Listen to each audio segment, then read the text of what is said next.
من أحب لله وأبغض لله وأعطى لله ومنع لله فقد استكمل الإيمان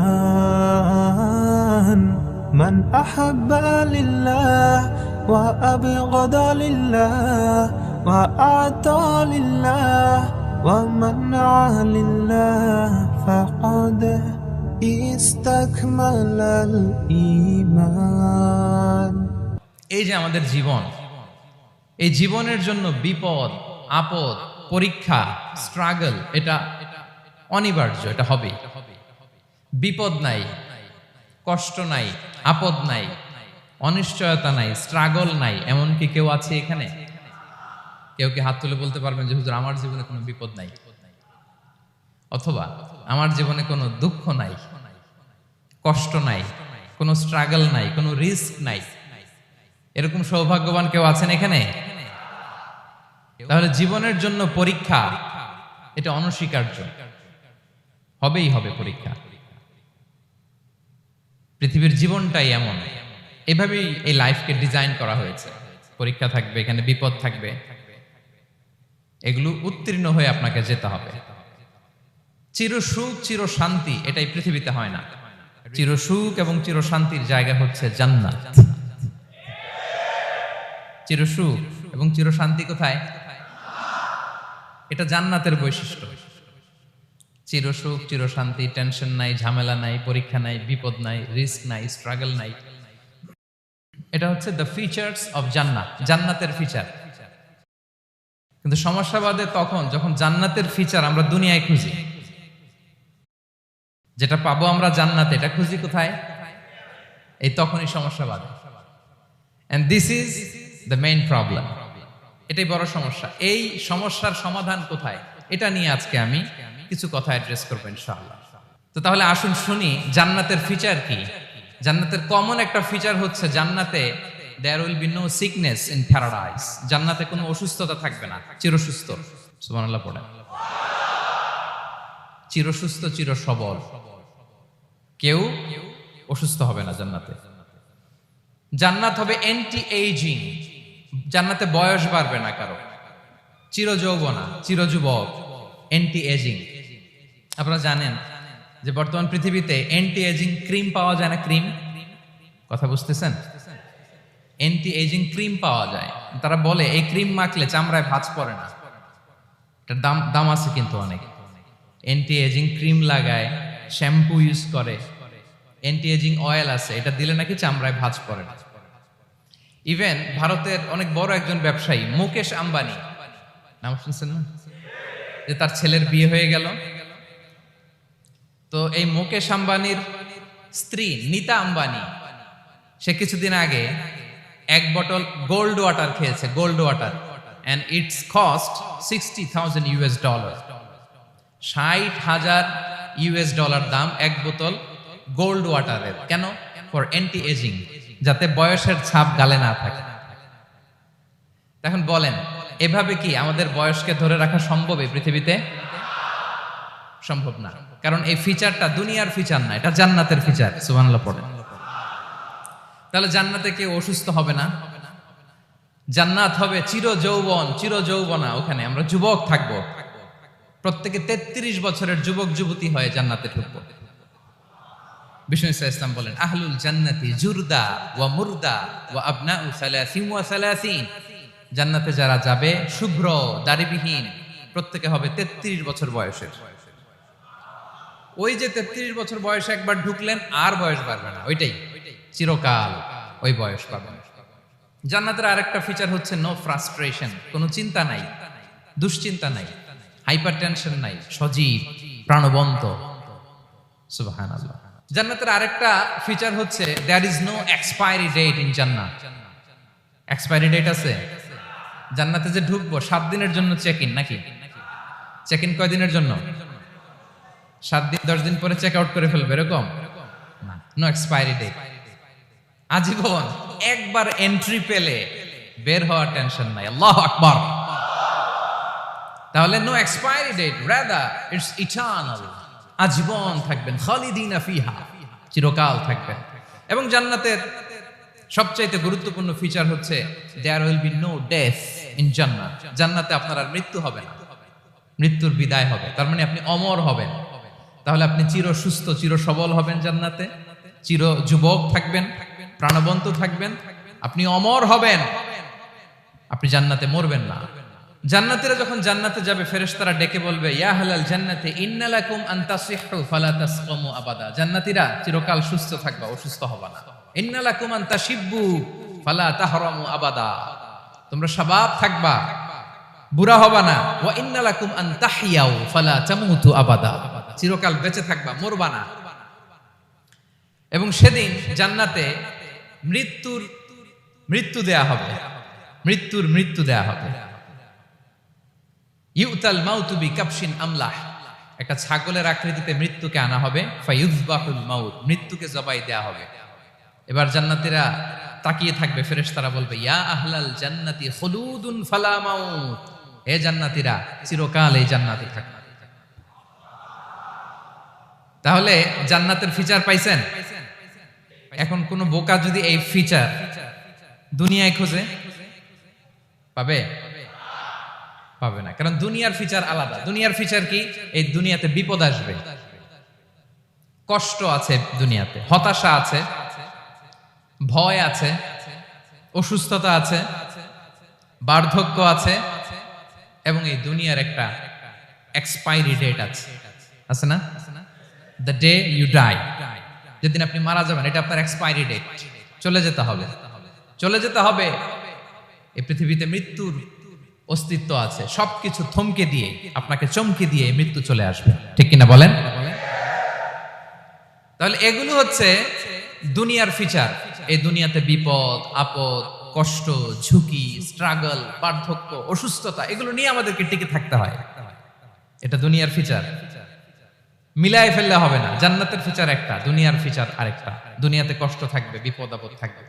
এই দুনিয়ার ফিচারটা আল্লাহ তাআলা কোরআনের একটা আয়াতে খুব চমৎকার ভাবে উল্লেখ করেছেন, সেটা দিয়েই আমি আলোচনা শুরু করেছি। আল্লাহ তাআলা ইরশাদ করছেন, ওয়ালা নাবলুওয়ান্নাকুম বিশাইইম মিনাল খাউফি ওয়াল জুই ওয়া নাকসিম মিনাল আমওয়ালি ওয়াল আনফুসি ওয়াস সামারাত ওয়া বাশশিরিস সাবিরিন। আল্লাহ তাআলা বলছেন, অবশ্যই অবশ্যই আমি তোমাদেরকে পরীক্ষা করব, ভয় দিয়ে, ক্ষুধা দিয়ে, সম্পদের ঘাটতি দিয়ে, আতঙ্ক দিয়ে, প্রাণনাশ দিয়ে, ফল ফসলের হানি দিয়ে পরীক্ষা করব।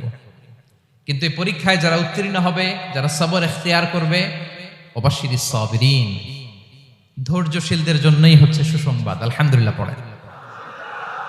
তাহলে সম্মানিত সুধী, আমরা বুঝতে পারলাম এই পৃথিবীর ফিচার হচ্ছে এখানে বিপদ থাকবে, বিপদ ছাড়া কেউ থাকবে না। স্ট্রাগল থাকবে, কষ্ট থাকবে, ঝুঁকি থাকবে, রিস্ক থাকবে, এবং নানা ধরনের বিপদ আপদ দিয়ে আল্লাহ তাআলা আমাদেরকে পরীক্ষা করবেন। এটা মাস্ট, এটা আমাদের মাইন্ডসেটে নিয়ে নিতে হবে, মাইন্ডসেটে এটা ক্লিয়ার থাকতে হবে। চিরসুখ চিরশান্তি এই দুনিয়াতে মিলবে, কোথায় মিলবে তাহলে? এটা তাহলে বিপদ আসবেই, আপদ আসবেই, পরীক্ষা থাকবেই আমাদের জীবনে। তবে ইন্টারেস্টিংলি মজার বিষয় হচ্ছে, পরীক্ষাটা এক একজনের এক এক রকম। পুরো পৃথিবীটা একটা পরীক্ষা ক্ষেত্র, কিন্তু কারো প্রশ্নপত্রের সাথে কারো প্রশ্নপত্রের কোনো মিল নাই। সুবহানাল্লাহ। আমার পরীক্ষা একরকম, আপনার পরীক্ষা আরেক রকম, ওই ভাইয়ের পরীক্ষা আরেক রকম, ওনারটা আরেক রকম। সবাই পরীক্ষার্থী, সবাই পরীক্ষার্থী, কিন্তু কারো প্রশ্নপত্রের সাথে কারো প্রশ্নপত্রের কোনো মিল নাই। কারো জন্য পরীক্ষা হচ্ছে সে খুব অসুস্থ, প্রচন্ড অসুস্থতা, তার জন্য পরীক্ষা। ক্যান্সারের রোগী, দুরারোগ্য ব্যাধি, ডক্টর বলছে 4th স্টেজে চলে আসছে, কয়েক মাস বাঁচতে পারে, এটা তার জন্য পরীক্ষা। আবার কারো দেখবেন যে খুব একটা অসুস্থতা নাই, অসুস্থতার ঝামেলা নাই, কিন্তু তার দারিদ্রতা আছে, তার আর্থিক অনটন, এটা তার জন্য পরীক্ষা। আবার কারো দেখবেন অসুস্থতাও নাই, দারিদ্রতাও নাই, তার দাম্পত্য জীবনের সমস্যা আছে না নাই? অনেকের দেখবেন এগুলো কোনোটাই সমস্যা না, তার ছেলে কথা শোনে না, মাদকাসক্ত। আহা, মাদকাসক্ত, রিহ্যাবে পাঠায়, আবার আসে, আবার গাঁজা খাওয়া শুরু করে, আছে না নাই বলেন? দেখেন তার পরীক্ষাটা আবার আলাদা। অনেকের দেখবেন মেয়ে বাবার কথা শোনে না, আবার অনেকের দেখবেন যে ব্যবসায় সমস্যা, লসের পর লস, লাভ উঠাতে পারে না। তাহলে পরীক্ষা ছাড়া, বিপদ আপদ ছাড়া দুনিয়াতে কেউ নাই, কেউ নাই প্রিয় ভাইরা। এটা আমাদের মাথায় রাখতে হবে। পরীক্ষা আপনাকে দিতেই হবে, পরীক্ষা দিয়ে দিয়েই নিজেকে প্রমাণ করতে হবে। আর এক একজনের পরীক্ষাটা এক এক রকম, কারো পরীক্ষার সাথে কারো পরীক্ষার কোনো মিল থাকবে না। তো মাঝে মাঝে আমরা এটা ভুলে যাই। আল্লাহ তাআলা কালামে পাকে রিমাইন্ডার দিয়ে আমাদেরকে স্মরণ করিয়ে দিতে চান যে এই পৃথিবীতে আসলে তোমরা এসেছো পরীক্ষা দিতে। এটাই জীবনের বড় বাস্তবতা। আমাদের জীবনে যত হতাশা, আমাদের জীবন নিয়ে যত অভিযোগ, আমাদের মনে যত কষ্ট, আমাদের হৃদয়ের ভেতরে যত অস্থিরতা, তার মূলে হচ্ছে এই সমস্যা যে আমরা ভুলেই গেছি আমরা পরীক্ষা দিতে আসছি। এটা যদি ভুলে না যান, এটা যদি আপনার মাইন্ডসেটে থাকে যে পুরো জীবনটা একটা পরীক্ষা, তাহলে দেখবেন কোনো কিছু আপনাকে কাবু করতে পারবে না। আপনি হতাশ হবেন না, জীবন নিয়ে আর অভিযোগ থাকবে না, আপনি ভেঙে পড়বেন না, সব অভিযোগ হতাশা দূর হয়ে যাবে। তার মানে বুঝতে পারলাম পরীক্ষা আপনাকে দিতেই হবে। পরীক্ষা দেয়া ছাড়া এই পৃথিবী থেকে চলে যাওয়ার কোনো চান্স বা সুযোগ আমাদের কারো নেই। সূরাতুল আনকাবুতে আল্লাহ তাআলা এই কথাটা আরো চমৎকার ভাবে বলেছেন। আল্লাহ তাআলা ইরশাদ করছেন, আহাসিবান নাসু আইয়ুতরাকু আইয়াকুলু আমান্না ওয়া হুম লা ইফতানুন ওয়ালাকাদ ফাতান্নাল্লাযীনা মিন ক্বাবলিহিম ফালা ইয়া'লামান্নাল্লাহু আল্লাযীনা সাদাকু ওয়া লা ইয়া'লামান্নাল কাযিবিন। আল্লাহ বলেন, মানুষ কি ভেবেছে সে শুধু বলবে আমি ঈমানদার আর তাকে আমি জান্নাতে ঢুকাই দিব? না, কখনো না, কোশ্চিন কালেও না। বরং পূর্ববর্তীকালে যারা পৃথিবীতে এসেছিল তাদেরকে আমি পরীক্ষা নিয়েছি, পরীক্ষা করেছি, এবং তাকেও ঈমানের প্রশ্নে সে সত্যবাদী না মিথ্যাবাদী পরীক্ষা দিয়ে দিয়ে নিজেকে প্রমাণ করতে হবে। ঠিক কিনা বলেন? পরীক্ষা দিয়ে আপনাকে প্রমাণ করতে হবে। এবং এই পরীক্ষার ব্যাপারটা, এটা যে শুধু আমরা সাধারণ মানুষ আমাদের জীবনে দুঃখ বিপদ পরীক্ষা এমনটা না। এই পৃথিবীর সবচাইতে শ্রেষ্ঠ মানুষ যারা ছিলেন তাদেরকে আল্লাহ পরীক্ষা নিয়েছেন। বলেন তো এই পৃথিবীতে সবচাইতে শ্রেষ্ঠতম মানুষ কারা? সবচাইতে শ্রেষ্ঠ ভালো মানুষ কারা ছিল পৃথিবীতে? বলেন তো নবীরা। আওয়াজ করে বলেন তো কারা? তো বলেন তো নবীদের জীবনে পরীক্ষা ছিল কি ছিল না? হ্যাঁ ছিল। বেশি না কম? বিষ্ণু ইসলামকে জিজ্ঞাসা করা হলো, আইয়ুন নাসি আশাদ্দু বালাআন ইয়া রাসূলুল্লাহ, হে আল্লাহর রাসূল এই পৃথিবীতে কাদের জীবনে পরীক্ষা বেশি? বিষ্ণু ইসলাম বললেন, আল আম্বিয়া, নবীদের জীবন। আল আম্বিয়া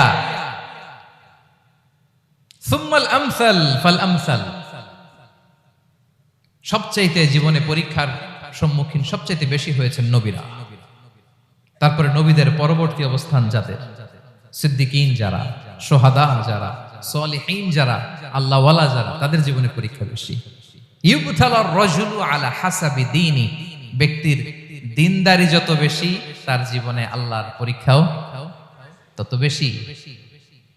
আপনি আল্লাহওয়ালা হবেন, আপনার জীবনে পরীক্ষাও অনেক বেশি। এজন্য ইমানদার হওয়া যেমনি মর্যাদার, ইমানদারের জীবনে পরীক্ষাও হবে অনেক বেশি। এবং পরীক্ষা যত বড়, খেয়াল রাখতে হবে, মন খারাপ করার কোনো সুযোগ নেই। পরীক্ষা যার জীবনে যত বড়, সেটাতে সফল হতে পারলে ওটার প্রতিদানও বড়। পরীক্ষা যত বড়, এটাতে সাকসেস হইতে পারলে এটার রিওয়ার্ডও তত বড়। বিষ্ণু ইসলাম বলেন, ইযামুল জাযাই মাআ ইযামিল বালা, বালা যত বড় জাযাও তত বড়, প্রতিদানও তত বড়।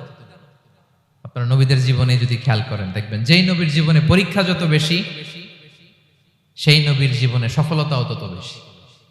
সাইয়েদনা ইব্রাহিম আলাইহিস সালামের কথাটা একটু খেয়াল করেন তো, বলেন তো ওনার জীবনে পরীক্ষা কেমন ছিল? বেশি না কম? ওনার জীবনের পরীক্ষা থেকেই তো আমরা এই শব্দটা ব্যবহার করি। আমরা বলি অগ্নি পরীক্ষা। কি বলি? মানে আগুনে নিক্ষেপ করা হয়েছে সাইয়েদনা ইব্রাহিম আলাইহিস সালামকে। তাও স্বাভাবিকভাবে না, উলঙ্গ করে, ন্যাকেট করে ওনাকে অপমানিত করবার জন্য ওনার গায়ের জামা কাপড় খুলে উলঙ্গ অবস্থায় আল্লাহর খলিল সাইয়েদনা ইব্রাহিম আলাইহিস সালামকে অগ্নিকুণ্ডে নিক্ষেপ করা হয়েছিল। এরকম এক্সপেরিয়েন্স এই অডিটোরিয়ামের ভেতরে আমাদের কখনো হয়েছে? তাইলে সাধারণ মানুষের জীবনের পরীক্ষা আর নবীদের জীবনের পরীক্ষার মধ্যে পার্থক্য আছে না নাই? ওই পরীক্ষায় উনি পাশ করে ফেললেন। 86 বছর পর্যন্ত আল্লাহর কাছে দোয়া করলেন, আল্লাহ আমাকে একটা নেককার সন্তান দাও। আল্লাহ সন্তান দেয় না। 86 বছর পরে আল্লাহ তাআলা সাইয়েদনা ইব্রাহিম আলাইহিস সালাম এবং হাজারের ঘরকে উজালা করে সন্তান দিলেন। সাইয়েদনা ইসমাঈল আলাইহিস সালাম পৃথিবীতে আসলেন কত বছর বয়সে? 86 বছর বয়সের এখানে কেউ আছেন? হ্যাঁ, আছি আমরা? কেউ নাই। 86 বছর বয়সে প্রথম সন্তান পেয়েছে। তাদের ঘরকে উজালা করে আল্লাহর নবী সাইয়েদনা ইসমাঈল আলাইহিস সালাম আসলেন। এবার আল্লাহ বললেন, যাও স্ত্রীকে আর এই কলিজার টুকরা সন্তানকে থাকো তো প্যালেস্টাইনে, প্যালেস্টাইন থেকে ১,৫০০ কিলোমিটার দূর দ্য ব্যারেন ল্যান্ড, ওই মক্কার ধুধুমরু প্রান্তরে রেখে আসো, যেখানে কেউ নাই, মানুষ নাই, গাছ নাই, পাখি নাই, পানি নাই, যাও রেখে আসো। আচ্ছা বলেন তো, ৮৬ বছর পরে যে লোকটা সন্তান পেল, বুঝেছেন উত্তর দিয়েন, ৮৬ বছর পরে যে লোকটাকে আল্লাহ তাআলা সন্তান দিল, তার হৃদয়ে ওই সন্তানের জন্য মায়া বেশি না কম? এমনি তো আমাদের প্রথম সন্তানের হিস্ট্রিটা একটু খেয়াল করেন তো। প্রথম আমাদের যে মেয়ে হয়েছিল বা যাদের ছেলে হয়েছিল, তার প্রতি আদর, সোহাগ, দরদ, ভালোবাসা, আহ্লাদ কত ছিল। আর ৮৬ বছর বয়স আল্লাহ তাআলা ওনাকে সন্তান দিলেন, দিয়ে বললেন যাও হাজারকে আর ইসমাঈলকে মক্কার ধুধুমরু প্রান্তরে রেখে আস। আল্লাহ তাআলা বলতে দেরি, চলে যেতে দেরি নাই, মুহূর্তে উনি রওনা হয়ে গেলেন। সুবহানাল্লাহ পড়বেন না? রেখে আসলেন মক্কার ধুধুমরু প্রান্তরে। এবার আল্লাহ বললেন যাও, রিটার্ন ব্যাক টু প্যালেস্টাইন, প্যালেস্টাইনে চলে যাও। চলে গেলেন, হৃদয়টা ভেঙে খান খান।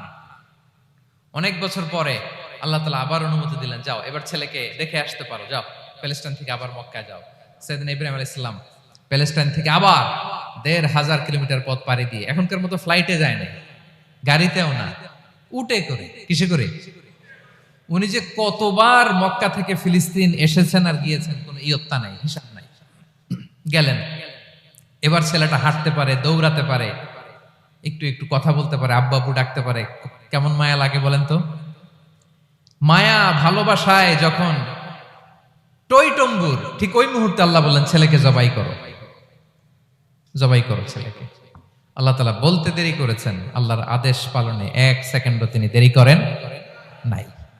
ছুরি চালালেন, জান্নাত থেকে দুম্বা নিয়ে আসা হলো। এভাবে আল্লাহর নবী ইব্রাহিম আলাইহিস সালাম ওনার জীবনের প্রতিটি ক্ষেত্রে যেখানে আল্লাহ তাআলা ওনাকে পরীক্ষা নিয়েছেন, উত্তীর্ণ হয়েছেন। এবং দেখেন ওনাকে আল্লাহ তাআলা কি উপহার দিলেন, আল্লাহ তাআলা ওনাকে খলিলুল্লাহ উপাধি দিলেন, আল্লাহর বন্ধু। সুবহানাল্লাহ বলেন।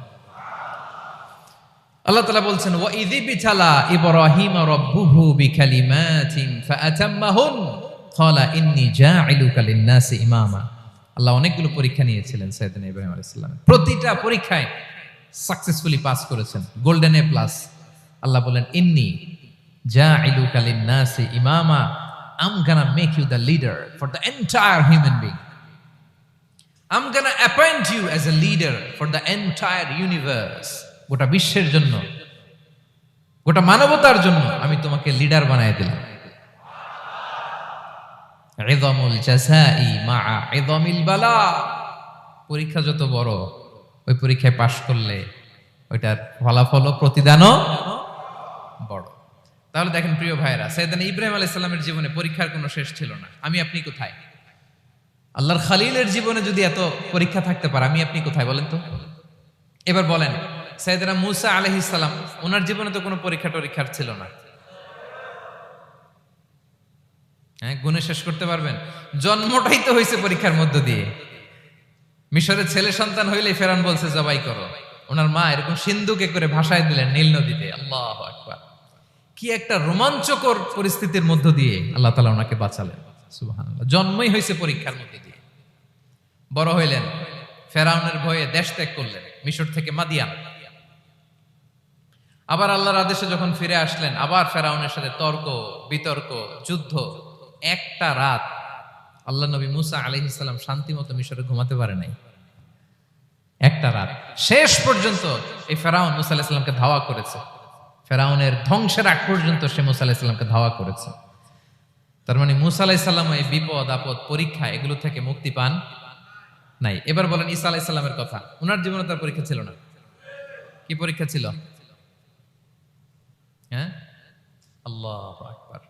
Same scenario goes to the biography of every messenger in the world.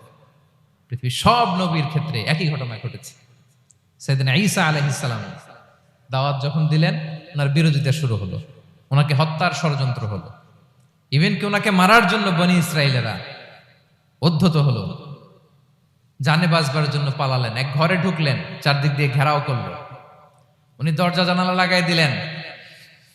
ওরা বললো একজন দরজা ভেঙে জানালা ভেঙে ভিতরে ঢুকো, ঢুকে দেখো বেটা ঈসা কি করে। একজন ভিতরে ঢুকছে, ঢুকার সাথে সাথে বল রাফাআহুল্লাহু ইলাইহি, আল্লাহ তাআলা ঈসা আলাইহিস সালামকে উপরে উঠায় নিলেন। আর যেই লোকটাকে তারা ভেতরে ঢুকালো তার চেহারাকে আল্লাহ তাআলা ঈসা আলাইহিস সালামের চেহারার মতো করে দিলেন। এবার তার বাইরের সাথীরা বলে ঘটনা কি, বেটা ঈসাও বেরোয় না, আমাদের লোকটাও বেরোয় না, সবাই ঢুক। দরজা ভেঙে ভেতরে ঢুকে দেখে ঈসা দাঁড়ায় আছে। বলেন তো এটা ঈসা না মিসা? এটা কি আসল ঈসা? ওমা কতালু ওমা সলাবু ওয়ালাকিন শুব্বিহা লাহুম। আল্লাহ বলে তোমরা আমার নবী ঈসাকে হত্যাও করতে পারো নাই, শুলেও চড়াতে পারো নাই, আমি সেফটি সিকিউরিটি দিয়ে আমার নবী ঈসা আলাইহিস সালামকে আকাশে তুলে নিয়েছি। তাহলে ওনার জীবনও পরীক্ষার শেষ ছিল না। এবার যদি আমরা বিশ্বনবী সাল্লাল্লাহু আলাইহি ওয়াসাল্লামের জীবনের দিকে তাকাই, ওনার জীবনটা দেখেন তো। আমাদের পেয়ারা নবী বিশ্বনবী মুহাম্মদুর রাসূলুল্লাহ সাল্লাল্লাহু আলাইহি ওয়াসাল্লাম, ওনার জীবনে কি স্ট্রাগল ছিল? স্ট্রাগল। মাক্কি জীবনের কথা যদি একটু খেয়াল করেন, দেখেন তো 3 বছর শিয়াবে আবি তালেবে জেল কেটেছেন, না খেয়েছিলেন। ওনার বংশের লোকেরা প্রথমে ছাগল খেয়েছে, ছাগলগুলো যখন শেষ, ছাগলের চামড়াগুলো শুকিয়ে ওইটা খাইছে। গাছের পাতা ছাল এগুলো খেয়ে খাবারের অভাবে বেহুশ হয়ে পড়ে থাকতো তারা, না খেয়ে। না খেয়ে কয়দিন ছিলেন আপনি? আমি কয়দিন ছিলাম না খেয়ে? মনেই তো পড়ে না, না খেয়েছিলাম কিনা কোনোদিন। এ হচ্ছে মাক্কি জীবন। মেন্টালি প্রেসার দেয়া হয়েছে। বিশ্বনবীর চাচা আবুল আহাব, তার 2 ছেলে উতবা আর উতাইবা, এদের সাথে বিয়ে দিয়েছিলেন 2 মেয়ের। যখন দাওয়াত দেওয়া শুরু করলেন 2 মেয়েকে ডিভোর্স দিয়ে দিল। দেখেন একটা বাবার জন্য প্রাপ্তবয়স্কা মেয়েকে যখন উঠায় নেয়ার আগে ডিভোর্স দেয়, তার মানসিক অবস্থাটা কেমন থাকে বলেন? মেন্টালি প্রেসারাইজ করা হয়েছে, ফিজিক্যালি হ্যারাস করা হয়েছে। বিষ্ণু ইসলাম যখন নামাজে দাঁড়াতেন, উটের পচা নারী ভুঁড়ি বিষ্ণুনবীর কাঁধে চাপিয়ে দেওয়া হতো। আপনার জীবনে এরকম ঘটছে কখনো? আপনি নামাজ পড়তেছেন, উটের পচা নারী ভুঁড়ি আপনার কাঁধে চাপিয়ে দেওয়া হয়েছে। কয়দিন হয়েছে এরকম? কয়দিন হয়েছে? হ্যাঁ, তারপরে তো আলহামদুলিল্লাহ বেরোয় না মুখ দিয়ে। কেমন আছেন হুজুর? কোয়েন না, বেশি একটা সুবিধার না, তাই না? বেশি একটা একটু মিলাবেন। কতটুকু পরীক্ষা আমরা দিয়েছি। তায়েফে গেলেন বিশ্বনবী, তায়েফে গেছিলেন জমির বায়না দিতে, তাই না? জমি কিনবে তায়েফে। তায়েফবাসীদেরকে জাহান্নামের আগুন থেকে বাঁচাতে গিয়েছিলেন, নিজের জন্য না। সেখানে তায়েফের ছেলেরা পাথর মেরেছে বিষ্ণু ইসলামের গায়ে। এত শুভ্র দেহ ছিল, চেহারা ছিল, বিষ্ণুবীর গা দিয়ে ঝরঝর করে রক্ত ঝরেছে। ফিজিক্যাল হ্যারাসমেন্টের শিকার হয়েছেন বিষ্ণু ইসলাম। যখন যেদিন বিষ্ণু ইসলামকে হত্যার ষড়যন্ত্র করা হলো, আল্লাহ তাআলার আদেশে তিনি মক্কা থেকে মদিনায় হিজরত করলেন। মদিনাতে যে একটা রাত, 7ম হিজরির আগ পর্যন্ত শান্তিতে ঘুমাতে পারেন নাই। 3 দিকে 3 ইহুদি বসতি, বনু কাইনুকা, বনু নদীর, বনু কুরাইজা। খাওয়ার মধ্যে বিষ মিশিয়ে দেয়া হয়েছিল বিষ্ণু ইসলামের। বাজুর, খাসির বাজুর রান পছন্দ করতেন। এক ইহুদি মহিলা বিষ্ণু ইসলামের ওই রানের মধ্যে বিষ মিশিয়ে দিয়েছিল। ওই বিষের যন্ত্রণায় মৃত্যুর আগ পর্যন্ত বিশ্বনবী কাতরাতেন, এবং উনি ইন্তেকালের সময় ওই বিষের ব্যথা যন্ত্রণাতে ইন্তেকাল করেছেন। বিশ্বনবীর ইন্তেকালটা শাহাদাতের ইন্তেকাল ছিল। বিষ্ণু ইসলাম বলেছেন, ওই যে খায়বার এলাকার ওই মহিলা যে আমার খাবারে বিষ মিশিয়েছিল, সেই বিষের যন্ত্রণা, বেদনা, কষ্ট আমি অনুভব করছি। খেয়ে না খেয়ে দিন প্রচারের কাজে নিজেকে দিয়েছ বিলিয়ে, তায়েফের কাফিরেরা চিনল না সে আলো, দুষ্ট ছেলেদের পিছু দিল লেলিয়ে, পাথরের আঘাতে ক্ষত বিক্ষত হয়ে সারা শরীর থেকে রক্ত ঝরে। হে রাসূল তোমাকে ভুলি আমি কেমন করে, হে রাসূল তোমাকে ভুলি আমি কেমন করে।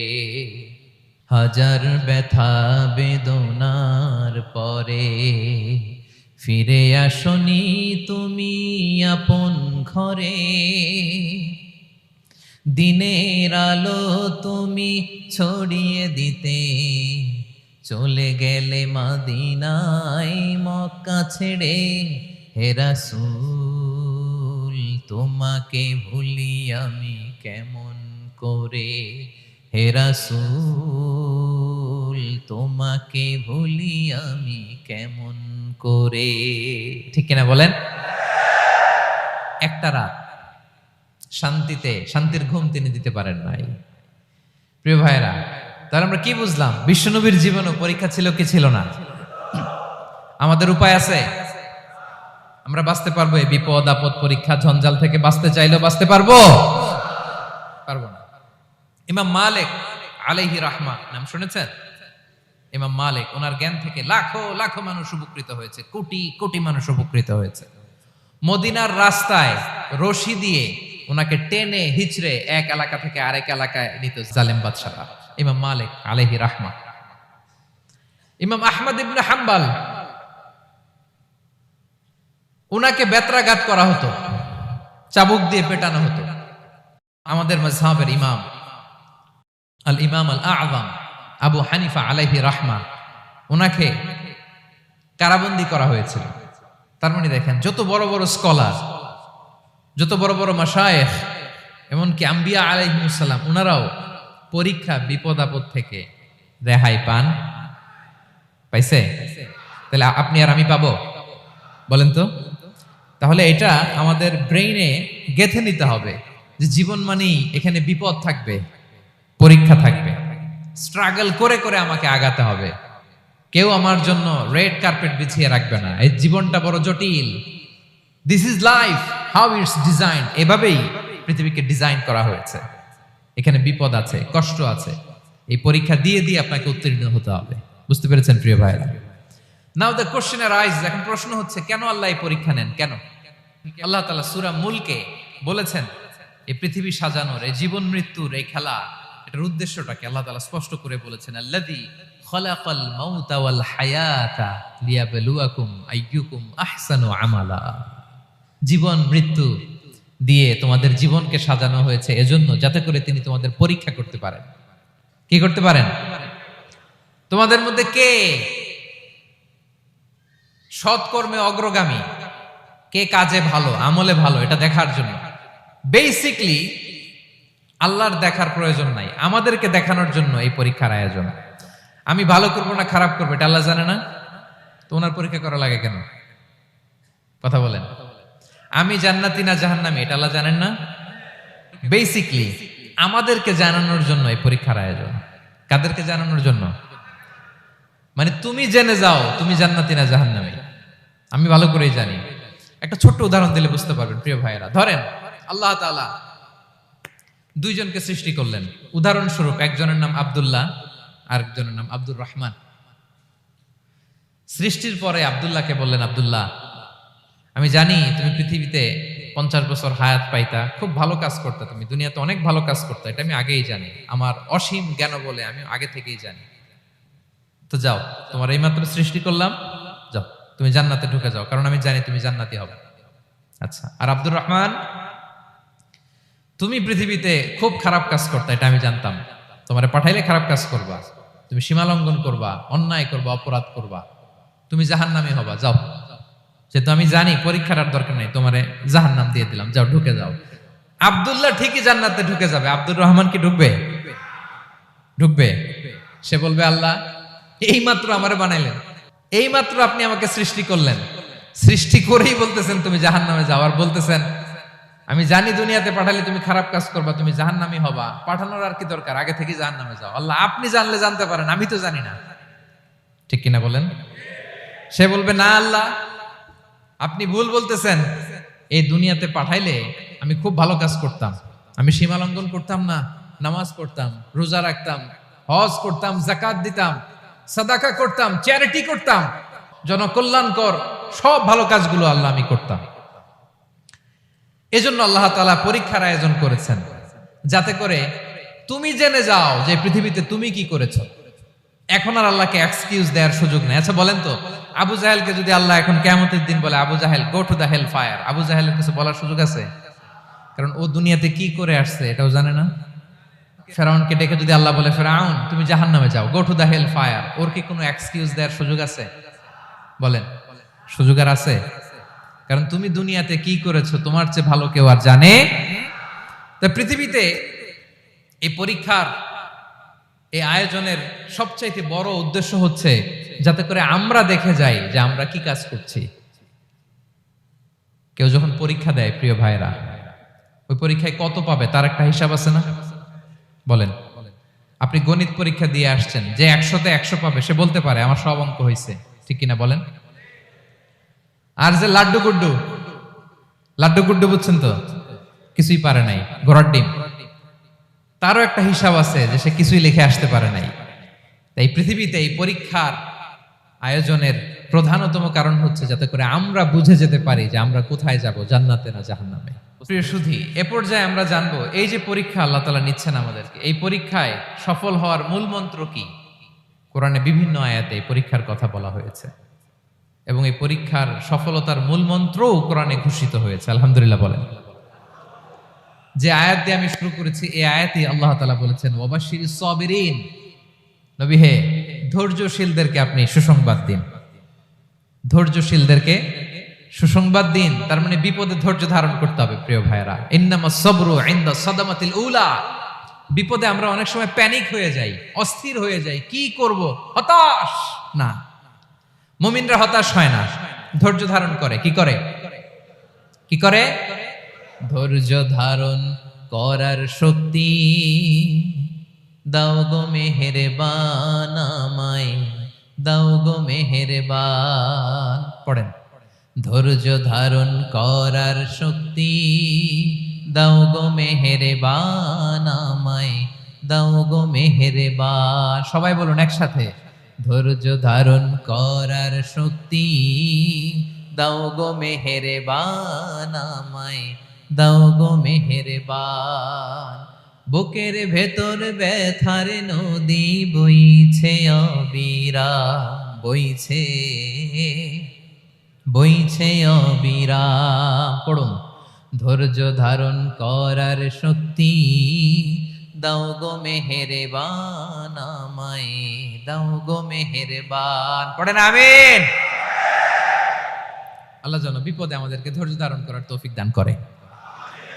প্রিয় ভাইয়েরা, ধৈর্য এটা এমন একটা গাছ যে গাছের সারা গায়ে কাটা, কিন্তু এই গাছের ফলটা বড় সুস্বাদু। আই রিপিট, আমি আবারও বলছি, ধৈর্য এটা এমন একটা গাছ যে গাছের সারা গায়ে কাটা, কিন্তু ফলটা বড় মিষ্টি, ফলটা বড় সুস্বাদু। সবাই ধৈর্য ধারণ করতে পারে না। বিষ্ণু ইসলামকে আল্লাহ তাআলা নানা সময় আশ্বস্ত করেছেন, সান্ত্বনা দিয়েছেন আর ধৈর্যের বাণী শুনিয়েছেন। আল্লাহ বলেন, ফাসবির কামা সাবারা উলুল আজমি মিনার রাসূল, নবী হে আপনার আগে দৃঢ় প্রত্যয়ী নবীরা যেরকম ধৈর্য ধারণ করেছে আপনিও ধৈর্য ধারণ করুন। সূরাতুল মুজাম্মিল আল্লাহ তাআলা বলছেন, ওয়াসবির আলা মা ইয়াকুলুনা ওয়াহজুরহুম হাজরান জামিলা, ওরা যাই বলুক আপনি ধৈর্য ধারণ করুন, ওদের কথাকে ইগনোর করুন, just ignore what they are saying to you. যা বলে আপনি জাস্ট ইগনোর করেন। ওরা বিষ্ণু ঈসা ইসলামের মনোবলকে ভেঙে দেওয়ার জন্য কখনো বিষ্ণু ঈসা ইসলামকে কবি বলে গালি দিত। কবি কি বলতো? শায়ের। কখনো বলতো মজনুন, পাগল। নাউজুবিল্লাহ পড়বেন না?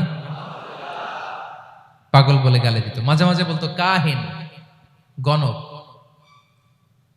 মাঝে মাঝে বিষ্ণু ঈসা ইসলামকে তারা বলতো আবতার, লেস কাটা। মুহাম্মদ তোমার ছেলে নাই, তোমার বংশ নির্বংশ হয়ে গেছে, তোমার নাম নেয়ার মতো কেউ নাই, আহা কপাল পোড়া। গোটা বিশ্বব্যাপী বিষ্ণু ইসলামের সুনাম সুখ্যাতি ছড়িয়ে দিয়েছে কে? আকাশ বাতাস মাড়িয়ে সাতাকাশ ছাড়িয়ে আল্লাহর আরশ পর্যন্ত আল্লাহ তাআলা বিষ্ণুনবীর সুনাম সুখ্যাতিকে সুউচ্চ করেছেন, ঠিক কিনা বলেন? ইগনোর করুন, আপনাকে কবি বলে, গণক বলে, আপনাকে পাগল বলে, আপনাকে লেসকাটা বলে, জাস্ট ইগনোর দেন। বর্তমান সময়েও নানা ধরনের ট্যাগ আমাদেরকেও দেয় কি দেয় না বলেন? দেয়। আমাদেরকে কি বলে? মৌলবাদী বলে, বলে বলে ওই যে রাজাকার বলে। রাজাকার রাজাকার খেলার দিন শেষ। মন মতো হইলে মুক্তিযোদ্ধা, মন মতো না হইলে রাজাকার, এই দিন শেষ। ওই দিন আর নাই, এই কার্ড দিয়ে আর খেলার দিন নাই। এগুলো মানুষ আর খায় না এখন, এগুলো গিলে না আর। সাধারণ মানুষ বড্ড সচেতন। দেখেন কালের বিবর্তনে, সময়ের আবর্তনে একই পরিক্রমা আমাদেরকেও ট্যাগিং করে, আমাদেরকে মৌলবাদী বলে, ব্যাকডেটেড বলে, রাজাকার বলে, জঙ্গি বলে, যুদ্ধাপরাধী বলে। আছে না এরকম? ওয়াসবির আলা মা ইয়াকুলুন, নিজের সাথে মিলায় নেন, যা বলে ধৈর্য ধারণ করো। ওয়াহজুরহুম হাজরান জামিলা, জাস্ট ইগনোর দেম, ভালোভাবে ইগনোর করেন, খালাস, সালাম দিয়ে কেটে পড়েন। তাহলে প্রিয় ভাইরা, এই বিপদ আপদ আমাদের পিছু ছাড়বে না, পিছু ছাড়বে না। নবীদের পিছু ছাড়ে নাই, আমরা কোথায়? আমরা আর কি? বিপদ আমাদেরকে ধৈর্য ধারণ করতে হবে, মনোবল হারাইলে হবে না। দেখেন বিশ্বনবী কিভাবে আপনাদেরকে সান্ত্বনা দেয়। বিশ্বনবী বলেন, আজাবান লি আমরিল মুমিন, মুমিনের ব্যাপারটা বড় আশ্চর্যজনক। ফাইন্না আমরাহু কুল্লাহু লাহু খাইর, মুমিনের জীবনে যা ঘটে সবটাই খাইর, সবটাই কল্যাণ। ইন আসাবাতহু সাররাউ শাকারা ফাকানা খাইরাল্লাহ ওয়া ইন আসাবাতহু দাররাউ সাবারা ফাকানা খাইরাল্লাহ। মুমিনের জীবনে যদি সুখ আসে তাহলে মুমিন শুকরগুজার হয়, এটা তার জন্য ভালো। আর যদি মুমিন জীবনে দুঃখ আসে তাহলে সে সবর ইখতিয়ার করে, এটাও তার জন্য ভালো। সুবহানাল্লাহ। তাহলে দেখেন আমরা হয় সুখে থাকি নয় দুঃখে থাকি, ঠিক কিনা বলেন? তাহলে সুখের সময় আমরা শুকর করি, কি করি? শুকরগুজার হই। শুকরিয়া করাও একটা ইবাদত, শুকরিয়া করাও কি? আর দুঃখের সময় আমরা সবর করি, সবর করাটাও একটা। তাহলে আমাদের পুরো জীবনটাই ইবাদত, পুরো জীবনটাই সুখের সময় শুকর আর দুঃখের সময় সবর। আওয়াজ করে বলেন, সুখের সময় শুকর আর দুঃখের সময়। এই দুই ইবাদত মুমিন জীবনে চলমান, কন্টিনিউয়াস, একটা উইন উইন সিচুয়েশন। কি বলেন? উইন উইন হয়ে গেল না? যেই পরিস্থিতিতেই থাকে আমাদের জন্য লাভ। আল্লাহু আকবার। তাহলে প্রিয় ভাইরা, এটাই জীবনের বাস্তবতা। সবর আমাদেরকে ইখতিয়ার করতে হবে, হতাশ হওয়া যাবে না। অনেকে আমরা অল্পতে হতাশ হই। এই যে আমরা ধৈর্য ধারণ করছি, এর ফল পাচ্ছি না। দীর্ঘ 1.5 যুগ 1.5 দশক ধরে ধৈর্য ধারণ করছেন না আপনারা? এখন মুক্তি, স্বাধীনতা, বিজয় এনে দিয়েছে কে? ধৈর্য ধারণ করুন। ধৈর্যের যে ফলাফল, এটা বড় মিষ্টি। ধৈর্য এমন একটা গাছ, এই গাছের সারা গায়ে কাটা, কিন্তু এর ফলটা বড় সুস্বাদু, এর ফলটা বড় মিষ্টি। ধৈর্য ধারণ করার অভ্যাস করতে হবে প্রিয় ভাইরা। মুমিন হতাশ হয় না, হাল ছেড়ে দেয় না। মুমিন ভরসা রাখে একজনের উপর, তিনি কে? লা তাইয়াসু মির রাউহিল্লাহ ইন্নাহু লা ইয়াইয়াসু মির রাউহিল্লাহি ইল্লাল কওমুল কাফিরুন। আল্লাহর রহ থেকে, রহম থেকে নিরাশ হয়ে যাও না। কাফির ছাড়া, অকৃতজ্ঞ ছাড়া কেউ আল্লাহর রহ থেকে, আশা থেকে নিরাশ হয় না। শয়তানের সবচেয়ে বড় মিশন হলো আমাদেরকে হতাশ বানানো, এটা খেয়াল রাখবেন। শয়তানের সবচাইতে বড় মিশন কি? আমাদেরকে হতাশ করে দেয়া। হতাশ বানাইতে পারলে সে সাকসেসফুল, খুশি। কিন্তু আমরা এত সহজে হতাশ হই না, আমরা নিরাশ হই না, আমরা বিপদে হাল ছেড়ে দেই না। আমরা ভরসা রাখি এক মহান সত্তার উপর, তিনি কে? মনে থাকবে? বিপদ আসলে ভেঙে পড়বেন, ভিসা না হইলে কান্নাকাটি শুরু করবেন, ব্যবসায় লস হইলে হাউমাউ, দেশ থেকে কোনো দুঃসংবাদ আসলে হতাশ হবেন। ভেঙে পড়বেন? ধৈর্য ধারণ করব আমরা। আওয়াজ করে বলেন, আমরা কি করব? সবর। বিপদ ট্যাকেল দেওয়ার প্রথম স্টেপ হচ্ছে সবর। ধৈর্য ধারণ করতে হবে। অবশ্যই সাবিরিন, ধৈর্যশীলদেরকে সুসংবাদ দাও। বিপদ থেকে বাঁচার দ্বিতীয় স্টেপ হচ্ছে এই বিপদ থেকে উত্তরণের চেষ্টা করতে হবে। কন্টিনিউয়াস প্রচেষ্টা চালিয়ে যেতে হবে। ওয়াল্লাযীনা জাহাদু ফিনা লানাহদিয়ান্নাহুম সুবুলানা, যারা আমার রাস্তায় চেষ্টা করে, প্রচেষ্টা করে, স্ট্রাগল করে, তাদেরকে আমি পথ দেখিয়ে দেই, সুবুল দেখিয়ে দেই, ওয়ে আউট দেখায় দেই, এক্সিট দেখায় দেই। কোথাও আটকাবেন না আপনি, আপনাকে এক্সিট দেখায় দিবে কে? মালয়েশিয়াতে কেলুয়ার বলে না? কেলুয়ার কি বলে চেনেন? কেলুয়ার মানে কি? এক্সিট। এক্সিট পেয়ে যাবেন, আটকাবেন না আপনি জীবনে কোথাও। 3 নাম্বার, আল্লাহর উপর তাওয়াক্কুল করতে হবে বিপদ আসলে। ওমাইয়া তাওয়াক্কাল আলাল্লাহি ফাহুয়া হাসবুহ, আল্লাহর উপর যে তাওয়াক্কুল করে আল্লাহই তার জন্য যথেষ্ট হয়ে যায়। তাহলে বিপদে প্রিয় ভাইয়ের আমরা প্যানিক হব না, ধৈর্য ধারণ করব, বিপদ থেকে উত্তরণের সর্বোচ্চ প্রচেষ্টা চালিয়ে যাব, আর ভরসা রাখবো একজনের উপর, তিনি কে? আর বিপদ আসলে এটাকে নেগেটিভলি নেবেন না সবসময়। বিপদ আপদ এটা অনেক পজিটিভ ভালো জিনিস আমাদের জীবনে বয়ে নিয়ে আসে। শাইখুল ইসলাম ইবনু তাইমিয়া আলাইহি রাহমা উনি বলতেন, খুব দামি কথা, খুব হেভি ওয়েট কথা, মনোযোগ দিয়ে শুনুন। তিনি বলতেন, যে নেয়ামত তোমাকে আল্লাহ থেকে দূরে সরায়, ওই নেয়ামতের চেয়ে বিপদ ভালো, যে বিপদ তোমাকে আল্লাহর দিকে ধাবিত করে। আই রিপিট, আমি আবারও বলি, যে নাজ নেয়ামত তোমাকে আল্লাহ থেকে দূরে সরিয়ে দেয়, সে নাজ নেয়ামতের চেয়ে ওই বিপদ আপদ ভালো, যেই বিপদ আপদ তোমাকে আল্লাহর কাছে টেনে দেয়। তাহলে বিপদ আপদ আসলে আপনি হতাশ হবেন? আর কখনো দুঃখ করবেন? মোয়ারের ভাইয়েরা, আর মন খারাপ করবেন? আপনি খেয়াল করে দেখেন, বিপদ আসলে আমরা আল্লাহরে ডাকি বেশি। যখন অসুস্থ আপনি খেয়াল করেন তো, আল্লাহ আল্লাহ তুমি ছাড়া বাঁচানোর কেউ নাই, আল্লাহ আল্লাহ তুমি হেফাজত করো, আল্লাহ তুমি সুস্থ করে দাও। যখন লাইফ থ্রেট, দেখেন আপনি গুম হয়ে যেতে পারেন, আপনার কারাবন্দী করতে পারে, এরকম একটা বিপদের মধ্যে আছেন, তখন খেয়াল করেন তো আল্লাহর সাথে আপনার কানেক্টিভিটি, রিলেশনশিপটা কতটা ডেভেলপ হয়। কারণ বিপদে পড়লে আমরা আল্লাহরে ডাকি বেশি। তাহলে বিপদ আপদেরও কিছু পজিটিভ সাইড বা দিক আমাদের জীবনে আছে না নাই? অনেক পজিটিভ দিক আছে, কয়েকটা শেয়ার করি। 1 নাম্বার, আল্লাহ 1 নাম্বার পজিটিভ সাইড তো বললাম, ইমাম ইবনু তাইমিয়া যেটা বললেন। এরপরে হচ্ছে মাঝে মাঝে আল্লাহ তাআলা আমাদের মর্যাদাকে আপগ্রেড করতে চায়, এলিভেট করতে চায়। আপনি ধরেন কোন একটা এয়ারলাইন্সের রেগুলার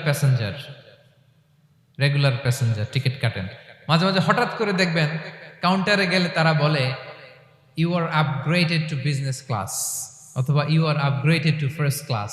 যেহেতু রেগুলার প্যাসেঞ্জার, অনেক মাইলস জমা হয়েছে, আপগ্রেড করে দেয়। আল্লাহ তাআলা মাঝে মাঝে চায় তিনি আমাদের মর্যাদাকে, র্যাঙ্ক, এটাকে আপগ্রেড করবেন, কিন্তু আমার যে আমল আখলাকের অবস্থা, ওইটা দিয়ে ওই আপগ্রেড র্যাঙ্কে যাওয়ার সুযোগ নাই। বুঝতেছেন কথা?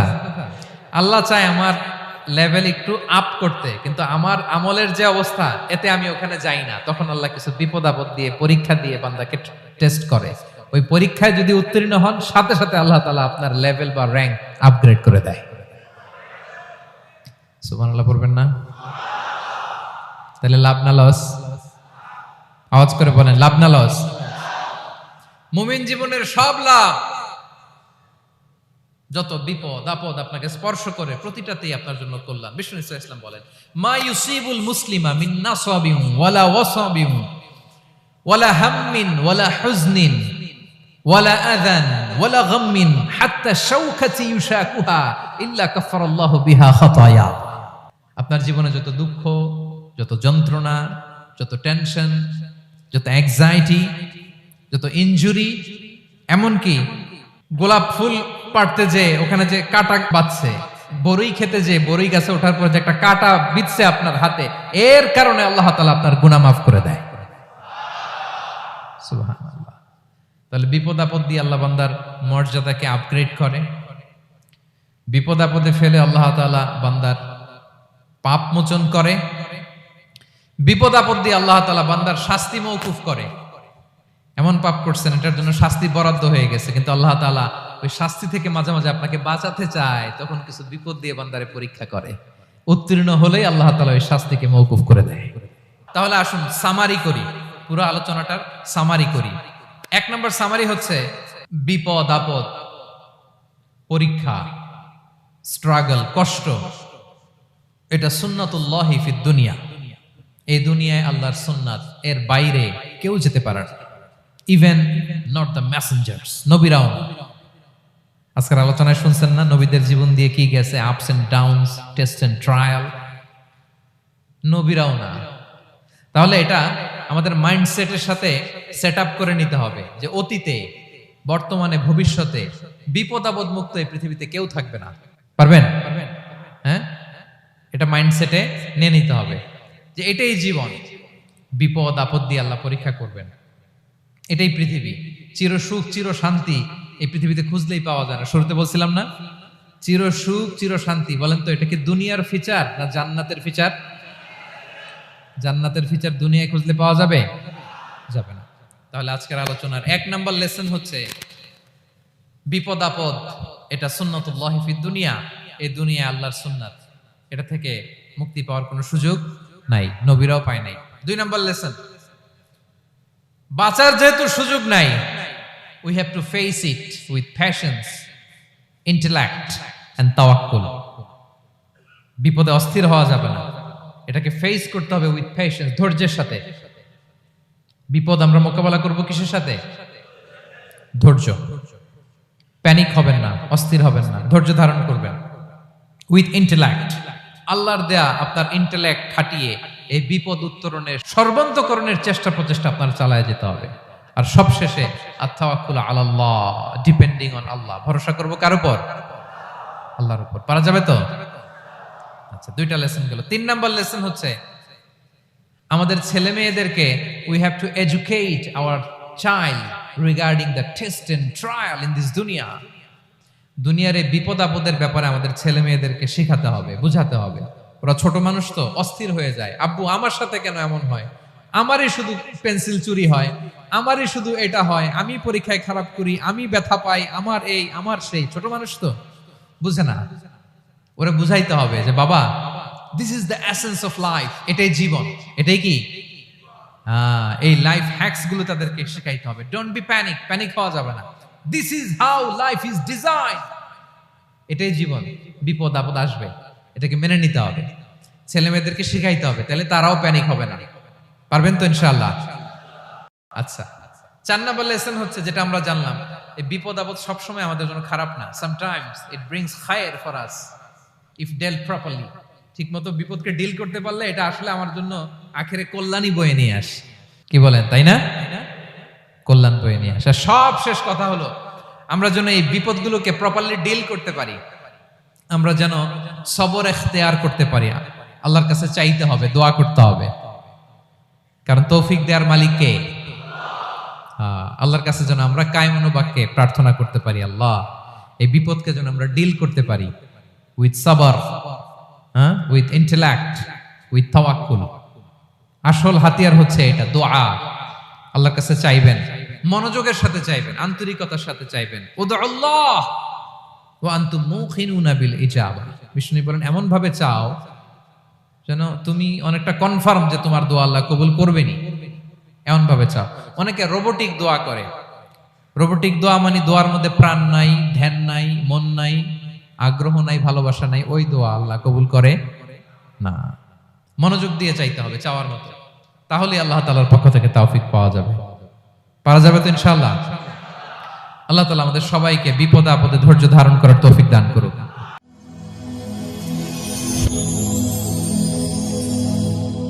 Rose TV 24. Enjoy by listening to the Holy Quran.